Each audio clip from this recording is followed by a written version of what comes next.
Hey guys, welcome to my business crash course video. The topic of the day is cost of sale. What is cost of sale? Cost of sale is the actual cost of you producing a product that you sell. So let's say I'm a burger joint.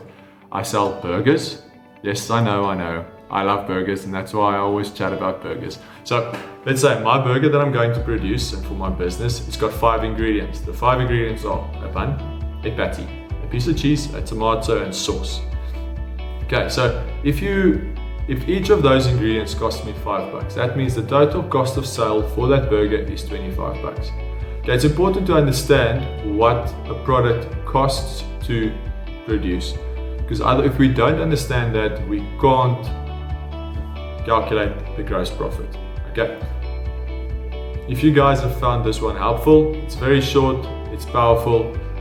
It's a small breakdown. I'll have a more in-depth breakdown of cost of sales in a later video, and I'll hopefully link you to that on the description or up here somewhere. But yeah, that's the short, sharp answer of cost of sale. Understand what goes into your product, understand what you pay for each ingredient, and then you'll be able to determine cost of sales. Hey guys, hope you found that helpful. If you did, please like and subscribe to my channel. There'll be much more videos coming. Cheers.